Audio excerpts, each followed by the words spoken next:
Androany dia nitsidika ny commune Andranonahitra sy Ambavahitokana ny talefobe ny WaterAid Barbara Frost nijery ireo asa vita sy ny andraikitra ireo mpiantsehatra samihafa ho an'ny fampandrosoana izany commune izany. Nanomboka ny taona 2014 no nisian'ny fandaharana asa ranosoa sy fidiovana teto amin'ny commune Andranonahitra izay tantsoroky ny WaterAid. Foto-drafitr'asa maro no notanterahana vokatry ny famatsim-bola avy amin'ny fiara-miasa amin'ny firenena Britanika. Midina ifotony nijery ny zava-misy teo anivon'ny commune Andranonahitra ary nitsidika ny teny amin'ny EPP Loharanombato ny talefoben'ny WaterAid sy ireo tompon'andraikitra samihafa ary ny lehiben'ny masivon'ny Grande-Bretagne miasa sy monina eto Madagasikara androany. Ity fandaharana asa ity dia tafiditra anatin'ilay fandaharana asa antsoina hoe Water and Sanitation for Urban Poor izay ahitana consortium ao anatiny ao dia ao moa zany ny WhatsApp tafiditra ao anatiny ao mpitatana amin'ny programme WaterAid ao anatiny ary ny Care International sy ny JIRAMA dia miasa ihany koa atao anatin'ity fandaharana asa ity. Ny tanjona iraisam-pirenena dia ny fahazahoana rano fisotro madio, foto-drafitr'asa fanadiovana sy fidiovana n'aiza n'aiza ary ho an'ny rehetra mialohan'ny taona 2020. Raha ny hevitry ny ben'ny tanàna Andranonahitra dia mbola tsy ho tratra amin'ny taona 2020 izany raha ny eto amin'ny commune Andranonahitra. We were asking the mayor the same question and he thought maybe not 2030 but maybe by Tany ben'ny tanàna izahay teo hoe mety amin'ny taona firy mety hatratrarana an'izay tanjona zay izany hoe afaka hisitraka rano madio, rano fisotro madio sy kabine manara-penitra ary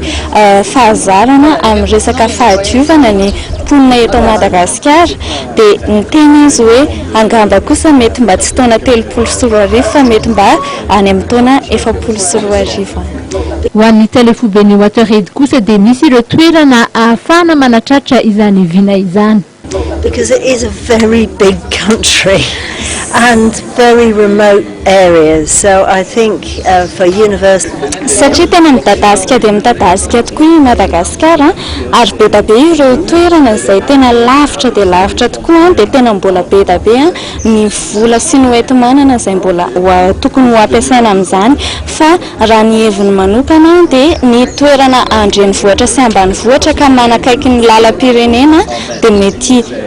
possible ny hatratrarana an'izay accès universel zay na fisitrahan'ny tsirairay avy an'ireo rano fisotro madio, ny kabine manara-penitra ary ny fahazarana ara-panadiovana.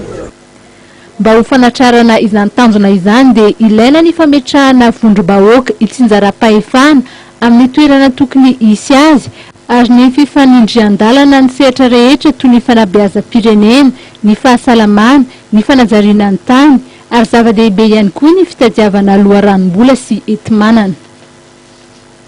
Nitondran'ny talefoben'ny WaterAid fanamariana moa ny enti-manana hoentin'izy ireo manatanteraka ny tetikasa eto Madagasikara.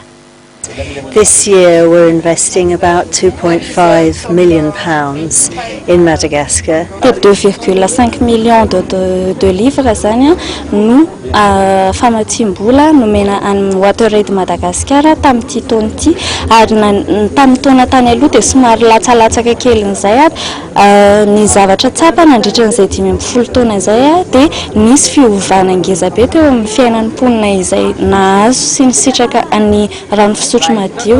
ny kabine manara-penitra ary ny fanentanana ara-pahadiovana izay nomeny WaterAid ary be da be ny olona mitantara fa ny hatsara ny fiainan'izy ireo. Nitsindriny manokana ny mahazava-dehibe ny fietika tsotra toy ny fanasana tanana amin'ny savony izay nanaovan'ny mpianatry ny EPP Loharanombato fanentanana tamin'ity andro ity. Fietika izay mampianatra ny amin'ny 500 isan-jato ny tahan'ny aretina samihafa toy ny areti-pivalanana ohatra.